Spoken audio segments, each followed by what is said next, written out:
I would say in an optimal case scenario, missing the last shot shouldn't physically, anyways, have an impact on whether or not we make the next shot. In a vacuum, each shot should have the same percentage of going in. But if we let our past misses mentally impact our mental and therefore physical state, ultimately it does impact future shots. But optimally, we would like to compartmentalize those two occurrences and perform each shot as much in a vacuum as it possibly can be in real life.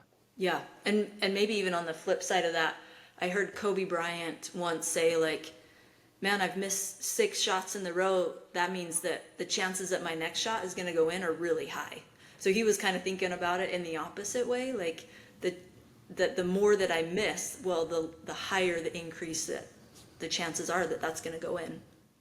Yeah, for sure. I mean, if you look at it strictly from sort of a return to a statistical, the law of averages, if you average shooting 50% from the field over your career and you're 0 for 5 in a game, statistically, you should be thinking to yourself, I'm going to make the next 5 shots because I'm a 50% shooter.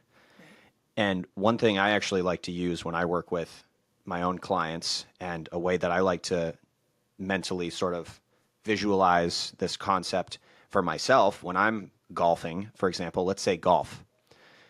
I like to always look at the positive side of a situation, right? So let's say I've missed 5 putts in a row.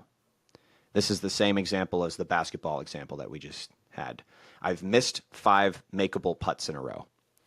In my head, I'm thinking I'm going to make the next putt or the next 5 putts because I am a 50% putter from this range. So mentally, I'm focused on the positive side of the upcoming putts. If, however, I have made 5 putts in a row, I do not think to myself that I'm going to miss the next 5 putts because this thought does not serve me in any way. As a matter of fact, because I've made 5 putts in a row, I am firmly, thoroughly believing to myself that I am going to continue making putts because I'm in the zone, or I just make putts from this range, or whatever. There is no thought whatsoever about that I'm going to miss a putt. So regardless of the previous 5 putts, I'm always thinking to myself, this next putt is going in. Yeah. That's a concept that I like to refer to as a self-fulfilling prophecy as well, where, we can kind of get into positive and negative self-talk potentially maybe a little bit later, but that's the kind of thought where it's like positively you want to think as affirmatively as possible towards your next action, because to your point that you made a minute ago, the power that we have is now. If I'm thinking positively about what's about to happen, it's at least as likely, if not more likely, to positively impact me than have no effect at all.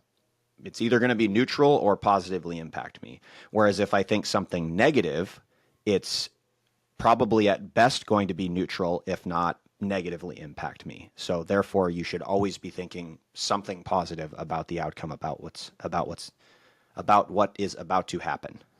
Yeah, and I've been really fascinated with that idea because I think sometimes in trying to sell not sell literally, but like convince people that sports psychology is an important concept, they confuse that with like, oh, don't you just have to think positive and everything works out well? And I want to say like, actually, there's a little bit more to it, right?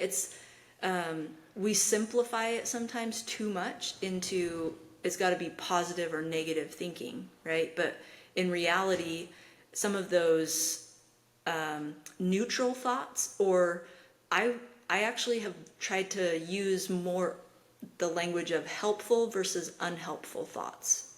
So rather than lying to myself and saying, I'm going to do great, I'm the best athlete out here, right? Then I can say something that's more helpful about like, this is going to be challenging, but I'm going to get through it, right? Which is a helpful, reality-based statement that I try to kind of adopt that language now for my athletes' sake, because sometimes it's confusing to them that like, well, I think really positively all the time. I'm a positive person. And I'm like, yeah, but there's a little more to it.